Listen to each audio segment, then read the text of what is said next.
सभी छोटे बड़े श्रोताओं को सुनीता भटनागर का प्यार भरा नमस्कार। ऑडियो स्टोरीज के हमारे चैनल कहानी जगत में आप सभी का स्वागत है। हिंदी कहानियों की श्रृंखला में आइए आज सुनते हैं इला प्रसाद जी द्वारा रचित कहानी उस स्त्री का नाम। फिल्म सचमुच बहुत अच्छी थी। इतनी छोटी सी फिल्म और इतनी बड़ी बात कह डाली, वो भी कितने खूबसूरत तरीके से, मानो फिल्म ना हुई कोई कविता हो गई। शालिनी बोल ही पड़ी, अब घर जाकर तुम भी कोई कविता लिख लेना। राजेश मुस्कुराया। भीड़ छंट रही थी। सहसा एक स्त्री सामने आ गई। तुम लोग किधर जा रहे हो? हमें नॉर्थ जाना है, नॉर्थ वेस्ट। राजेश ने स्पष्ट किया। तो फिर इन्हें राइड दे दो। इनको पता नहीं था कि फिल्म इतनी छोटी है। इन्होंने मेट्रो को 9:30 बजे का टाइम दे दिया था। शालिनी ने मुड़कर देखा। बगल में एक वृद्धा चमकती हुई काली छड़ी का सहारा लिए खड़ी थी। राजेश ने हामी भर दी। न कहना यूं भी अनुचित होता, और लोगों की सहायता करना तो राजेश की आदतों में शुमार है। आप कहाँ से हैं? दिल्ली से। अब वह वृद्धा शालिनी की बगल में चल रही थी। नहीं, मैं तो पटना की हूँ। मेरे पति दिल्ली से हैं। तब तो दिल्ली आना जाना होता होगा। हाँ बिल्कुल। मेरी बेटी के लिए लड़का बताना बेटी। शादी ही नहीं करती। कहती है मेरा भाई अमेरिका में है, मुझे तो वहीं जाना है। और आप भी तो यहाँ हैं, अमेरिका में। शालिनी मुस्कुराई। इन वृद्धों को सारे समय बाल बच्चों की पड़ी रहती है, चाहे वे परवाह करें या ना करें। मिलते ही शुरू हो गई। उसने कार का पीछे का दरवाजा खोल दिया। वृद्धा अंदर जा बैठी। राजेश जैसे इंतजार ही कर रहा था। शालिनी के बैठते ही उसने कार स्टार्ट कर दी। बहुत अच्छी फिल्म थी। मैं भी ऐसी ही थी। अपने बच्चों के लिए किसी से भी जाकर लड़ लेती थी। मेरे बच्चे हैं भी बहुत प्यारे। मैं तो दिल्ली में नौकरी कर रही थी, पढ़ाती थी स्कूल में। वहाँ तो रिटायरमेंट 65 साल में हो जाती है। हाँ, जानती हूँ मैं। अगली सीट से शालिनी ने हामी भरी। आपके पास सेल फोन होगा? मैं मेट्रो को इन्फॉर्म कर दूं कि मेरी राइड कैंसिल कर दे? अरे आपका नाम तो पूछा ही नहीं। मैं शालिनी हूँ और यह राजेश। शालिनी ने अपना सेल फोन पीछे हाथ बढ़ाकर दे दिया। बड़ा अच्छा नाम है। आपके पति हैं भी बड़े सुंदर। नाम तो आपका भी बड़ा सुंदर है। शालिनी ने राजेश को देखा। आंखों ही आंखों में बोली, मस्का लगा रही हैं? राजेश ने उसका हाथ दबा दिया। शालिनी ने आंखों ही आंखों और इशारों से नाराजगी व्यक्त की। तुम सुंदर हो, मैं नहीं। राजेश ने मुश्किल से हंसी रोकी। वृद्धा व्यस्त थी। Yes, my number is 8132-869। Yes, I have got a ride. Please cancel my name. Thank you, thank you. Cellphone Shalini को वापस हो गया। यह सुविधा है अमेरिका में। बूढ़े, बीमार, अपाहिज लोगों के लिए अलग बस सर्विस है। बस पहले से ही बुक करना होता है। बस आपको आपके बतलाए गए स्थान तक आकर ले जाएगी और फिर नियत समय पर, जो कि आपने तय किया है, आपके घर वापस छोड़ भी जाएगी। वैसे अपने कई वृद्ध परिचितों के अनुभव से शालिनी जानती है कि यह हमेशा सच नहीं होता। कई बार घंटों का इंतजार भी इस व्यवस्था में शामिल है। अंततः थक हार कर न जाने का फैसला भी। ऐसे में कई बार राजेश ने सहायता की है, कई लोगों की। कभी हॉस्पिटल जैसी जरूरी जगहों तक ले जाना ले आना भी हुआ है, और घर पर बैठी शालिनी अपनी अनभिज्ञता में कुड़ती रही है। जब राजेश का स्वतंत्र व्यवसाय नहीं था, तब वह खुद भी समस्या के इस पहलू से अनभिज्ञ था। तब न वे ज्यादा मंदिर जाते थे, ना ही पिक्चर। राजेश सप्ताह के 5 दिन सुबह 7 बजे घर से बाहर हो जाता था और रात 8 बजे ड्राइव वे में कार की रोशनी शालिनी को देखने को मिलती थी। उन 5 दिनों में शालिनी घर के काम देखती, बच्चों को घर पर ट्यूशन पढ़ाती और घर बाजार के बीच समय निकल जाता। सप्ताहांत में राजेश सोना चाहता। यह कुछ गलत भी नहीं था। फिर किसी का जन्मदिन, किसी की कोई और पार्टी, समय बस यूं ही निकल रहा था। लेकिन अब उनके पास अपने लिए वक्त है। तुम्हारे कितने बच्चे हैं? कार की पिछली सीट से सवाल उभरा। हमारे बच्चे नहीं हैं अभी, शालिनी ने जवाब दिया। कितने बरस हो गए शादी को? 3 साल। अभी ज्यादा समय नहीं हुआ, हो जाएंगे। शुरू में सब लाइफ एंजॉय करते। शालिनी को कुछ अच्छा नहीं लगा। दूसरों के फटे में पैर अड़ाना इन बूढ़ियों की आदत होती है। वह चुप रही। मैं आशीर्वाद देती हूँ, तुम्हारे बच्चे हों। वे अब आशीर्वाद पर उतर आई थी। Thank you. और क्या कहे कोई। शायद राजेश को जरूरी लगा कि वह भी इनका हिसाब करे। आपका बेटा यहाँ रहता है? राजेश ने पूछा। हाँ हाँ, मेरे 2 बेटे हैं, दोनों यहीं सैन एंटोनियो में हैं। तुमने सोमेंद्र कपूर का नाम सुना है? नहीं। अरे बहुत बड़ा बिजनेस है उसका, रियल एस्टेट का। संभाल ही नहीं पाता, सारे वक्त उसी में लगा रहता है। कहता है माँ इतना काम है कि मुझसे संभाले नहीं संभलता। तुम भी तो रियल एस्टेट बिजनेस में हो ना, नहीं जानते? नहीं। राजेश ने ईमानदारी से स्वीकार किया। बहुत बड़ा बिजनेस है। शालिनी ने सिर घुमाकर पीछे नहीं देखा, किंतु आवाज में तृप्ति का भाव स्पष्ट था। उसे यह बहुत सहज लगा। भारत में माता पिता बच्चों के लिए ही तो जीते हैं और उनकी सफलता और समृद्धि में सुखी होते हैं। सुखी हैं ये भी। अरे मैं तो भारत में थी, वॉलंटरी रिटायरमेंट लिया। सोमेंद्र रोने लगा। माँ तू यहीं आ जा मेरे पास। अच्छा। शालिनी को फिर से फिल्म याद आने लगी थी। बेटा स्कूल से पिटकर आया है, अपने कमरे में जाकर रो रहा है। माँ देखती है बेटे ने खाना नहीं खाया, जाकर पूछती है, नहीं बतलाता। वह उसके चेहरे को देखकर समझ जाती है और फिर निकल पड़ती है बेटे के साथ हुए अन्याय का प्रतिकार करने। नादिरा बब्बर ने क्या खूब एक्टिंग की है, क्या तेवर थे। लगता था सारी दुनिया को आग लगा देगी।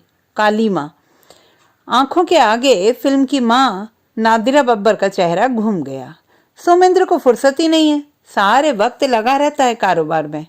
कारोबार तो जितनी मेहनत करोगे बढ़ेगा। ऑक्शन में घर खरीदता है, फिर रेनोवेट करके बेच देता है। मुझे भी ले गया कई बार ऑक्शन में बोली लगाने। फिर मैंने कहा मैं नहीं जाने वाली, तू ही जाया कर। शालिनी समझ गई, रियल एस्टेट उसकी समझ में आता है। उसने भी यहाँ अमेरिका आने के बाद एक कोर्स किया ताकि राजेश का काम समझ सके, बल्कि टांग अड़ा सके। कम से कम राजेश तो यही कहता है। करती धरती तो हो नहीं कुछ, बिना मांगे सलाह देनी है बस, जब मन में आया टांग अड़ा दी। तो इनका बड़ा बेटा बिजनेसमैन है, शादीशुदा, बाल बच्चों वाला। इस क्षेत्र में जो जमे हुए लोग हैं कई सालों से, वे सचमुच अमीर हैं। टेक्सास जो अमेरिका का सबसे बड़ा राज्य है, में अब भी खाली जमीन बहुत है। और जैसे जैसे आबादी बढ़ रही है, विभिन्न व्यवसायों से जुड़े लोग यहाँ आकर बस रहे हैं। पूरे राज्य में ही छोटी बड़ी इमारतों की संख्या बढ़ रही है। इस शहर में भी बड़ी तेजी से जंगल कट रहे हैं और उनकी जगह ईंट गारे के जंगल उग रहे हैं।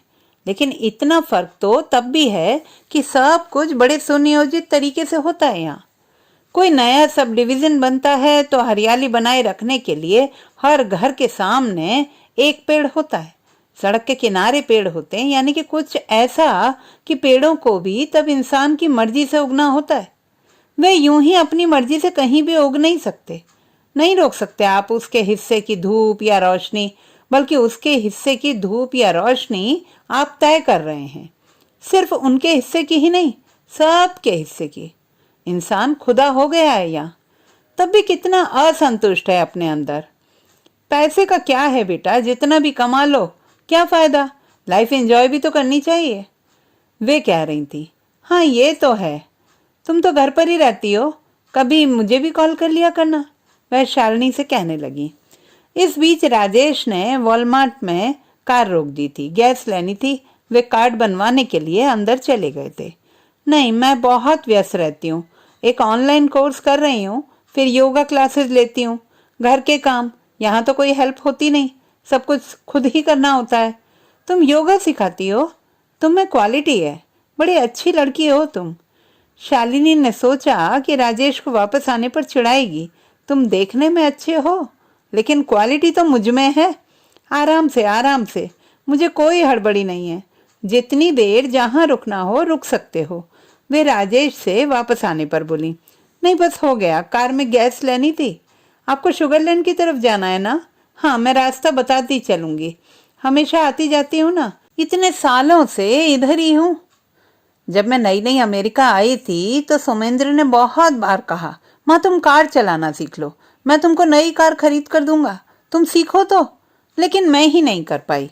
हाँ, एक उम्र के बाद मुश्किल होती है, लेकिन मैं नौकरी करती थी।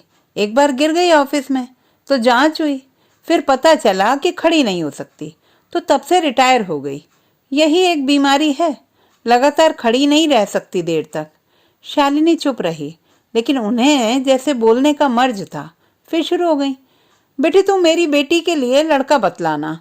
हाँ जरूर, किसी को बहुत सुंदर लड़की चाहिए तो मेरी बेटी से शादी करे। दिल्ली में अच्छी नौकरी है उसकी, 22,000 कमाती है, बहुत अच्छा गाती भी है, घर के सारे काम आते हैं। बस एक ही बात है, 5 फुट 1 इंच की हाइट है, 45 साल की हो गई, कोई लड़का ही पसंद ना आए उसे। आप इंडिया अब्रॉड या भारत मैट्रिमोनियल में विज्ञापन दे दीजिए ना, हमारी शादी भी विज्ञापन से ही हुई थी। अरे दिया था ना, बहुत रिश्ते आए, उसको कोई लड़का ही पसंद नहीं आया। तो शालिनी का सुझाया लड़का पसंद आ जाएगा, इसकी क्या गारंटी? वह क्यों इस पचड़े में पड़े? मुंह से बोली, हाँ जरूर। मन में सोच रही थी, एक उम्र के बाद शायद सब ऐसे ही हो जाते हैं। वह भी बूढ़ी होने पर क्या इसी तरह हर किसी से बोलती रहेगी? इतना अकेलापन लगेगा कि किसी को जाने बिना पहली मुलाकात में ही अपनी कहानी सुनाने लगेगी। भगवान ना करे ऐसा हो, या कि वह शायद ज्यादा ही आत्मकेंद्रित है जो इस तरह सोच रही है, यहाँ आकर असामाजिक हो गई है। वरना अगर बेटी अधिक उम्र तक बिन ब्याही रहे तो हर माँ बाप को चिंता होती है। हो सकता है बेटे लापरवाह हों इस बारे में, कुछ भी हो सकता है, उसे क्या। इन्हें इनके घर तक छोड़ दो और छुट्टी पाओ। कायदे से तो इनके बेटे को आना चाहिए था इन्हें लेने। किधर टर्न लेना है, राइट या लेफ्ट? फॉन्ड्रेन ड्राइव तो आ गया। सिग्नल पर गाड़ी रोककर राजेश ने पूछा, राइट ले लेना बेटा। सिग्नल अभी लाल ही था। तुम पत्रिकाएं पढ़ती हो? हाँ, मैं बहुत पत्रिकाएं पढ़ती हूँ, शालिनी ने स्वीकार किया। मेरे पास ढेरों पढ़ी हैं, सरिता, मनोहर कहानियाँ, मैं बहुत पढ़ती हूँ, मुझसे ले लेना। मेरे पास भी कई पत्रिकाएं आती हैं, भारत से, दूसरे देशों से भी। अच्छा, आपके बेटे की उम्र कितनी है? राजेश की उत्सुकता उनके बेटे में बनी हुई थी। वह 55 का हो गया, अब तो उसके बच्चे भी बड़े हो गए, कॉलेज में पढ़ते हैं सब। बड़ा बेटा डॉक्टर है, बहू भी डॉक्टर है। इन डॉक्टरों की भी क्या लाइफ है।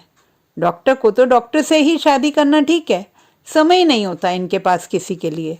हाँ ये तो है, पैसा कमाने की मशीन बन जाते हैं, कोई लाइफ नहीं होती। फिर रुक कर बोली, मेरी शादी तो 14 साल की उम्र में हो गई थी। ससुराल में सब बड़ा लाड़ करते, नाम लेकर तो कोई बुलाता ही नहीं था, राणो ही बुलाते थे। मेरे पति बहुत सुंदर थे, एकदम गोरे, रशियन लगते थे। बहुत बड़ी नौकरी थी उनकी रेलवे में। आप अमेरिका कब आई? बताया था ना, बेटे ने बुला लिया। मैं तो उनकी मौत के बाद भी दिल्ली में नौकरी कर रही थी, अब बस बेटी है वहाँ, उसी के लिए चिंता है। शादी हो जाए तो वो भी यहीं आ जाए। हाँ सो तो है, उनका घर पास आने लगा था। मुझे बेटा डिप्रेशन की बीमारी है, योगा करने से ठीक होता है क्या? लेकिन मैं तो खड़ी रह नहीं सकती, देर तक बैठ भी नहीं पाऊंगी। आसन लगाना होगा? नहीं, सत्संग में जाया कीजिए, हर सप्ताह जाती हूँ मेट्रो से। आपका बेटा नहीं आता? उसको कहाँ फुर्सत है, काम ही काम है। तब भी बहू होगी ना? अरे नहीं, सब बिजी हैं, ये अमेरिका की लाइफ ही ऐसी है। शालिनी ने मन ही मन समर्थन किया, किंतु बहू बेटा कभी कभी तो साथ दे ही सकते हैं। कौन जाने उन्हें मंदिर में जाना पसंद है भी या नहीं। बहुत सारे नास्तिक भरे पड़े हैं दुनिया में, खुद वह भी ऐसी कोई ईश्वर भक्त नहीं है।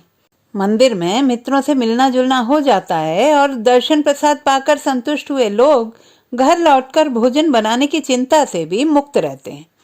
आए दिन एक एक मित्र से उसके घर जाकर मिलना संभव नहीं होता, और न ही हर सप्ताह अंत में वह सबको अपने घर बुला सकती है।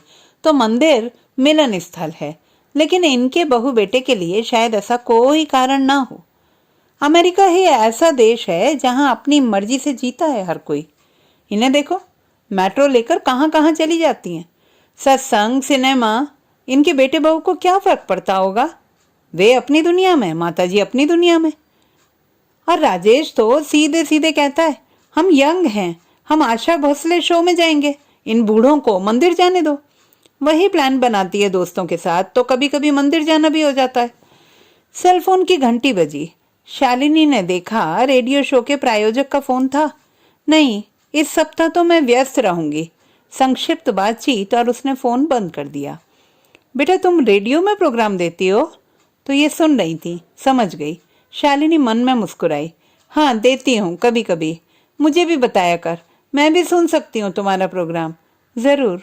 मन में सोचा, जबरदस्ती दोस्ती लगाने की कोशिश में है, शायद कोई बात करने को नहीं मिलता।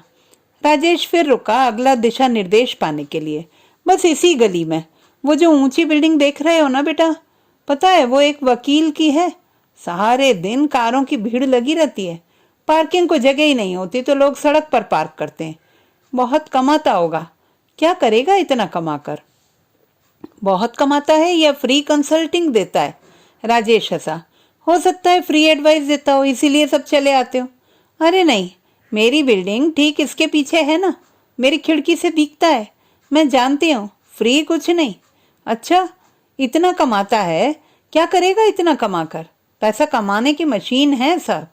बुड्ढों की यही प्रॉब्लम है, सारी दुनिया का हिसाब रखेंगे। इन्हें क्या पड़ी है, कुछ भी करे वकील। कोई लाइफ एंजॉय करे या ना करे, आपको क्या? आपने तो अपनी जिंदगी जी ली ना। अब बुढ़ापे में भगवान का नाम लो, शांति से जियो। नाती पोते भरा संसार है आपका। शालिनी ने भन्ना कर सोचा। बस इधर गेट से अंदर ले लेना, 6 माले की बिल्डिंग है ना, वो सामने, उसी में, वह कह रही थी। शालिनी ने चौंक कर देखा। यह किसी के घर जैसा तो नहीं लगता, अपार्टमेंट है। इनका अमीर बेटा अपार्टमेंट में रहता है? कॉन्डो हैं, गवर्नमेंट सारा खर्चा देती है। रिटायर हुई जब नौकरी से, तब से यहीं रहती हूँ। बस 33% मुझे भरना है, बिजली पानी सब फ्री। ओल्ड एज लोगों का जो रिटायरमेंट होम होता है ना, वही है। यहीं रहती हूँ, यहाँ सामने किनारे करके रोक दो, वे बतला रही थी। शालिनी जैसे किसी रहस्य लोक से वापस आई। आप ऊपर कैसे जाएंगी? राजेश ने पूछा। लिफ्ट है, तुम लोग भी आ जाओ, थोड़ा साथ बैठेंगे। नहीं, फिर कभी, आज देर हो गई है। राजेश ने थोड़ा आजीजी से कहा। माफ करना, मैंने तुम लोगों को देर करा दी। नहीं, ऐसी कोई बात नहीं, हमें फिएस्टा जाना है, ग्रोसरी करनी है। शालिनी ने बात संभाली। अब इतनी रात गए, सप्ताहांत में फिएस्टा के सिवा कुछ और तो खुला होगा नहीं। सब्जियों के लिए वह वालमार्ट जाना पसंद नहीं करती, भले ही वह 24 घंटे खुला रहता हो।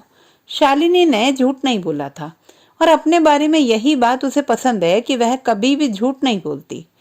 बिल्डिंग के नीचे पोर्टिको में कुछ स्पेनिश, चाइनीज, मैक्सिकन वृद्धाएं बैठी थी। एक युवा लड़का भी, जो शायद उनमें से किसी से मिलने आया था। उन्हें कार से उतरते देखकर वे मुस्कुराईं। शालिनी ने उनकी छड़ी उन्हें पकड़ा दी और सहारा दिया और पोर्टिको तक छोड़ आई। वापस आकर राजेश से बोली, ये यहाँ रहती हैं, इसीलिए तो तुम्हें कॉल करने को कह रही थी। लेकिन मैंने तो उनका फोन नंबर लिया ही नहीं। दिया तो है ना अपना, लेकिन मुझे भी कहाँ समय है कि सबका दुख बांटूं। इनके बेटे बहू ने जब बुलाया तो रखें ख्याल इनका। होगा कुछ, खुद ही आई होंगी। क्या पता, आकर तो नौकरी कर रही थी। कब शुरू की नौकरी, तुम्हें क्या पता?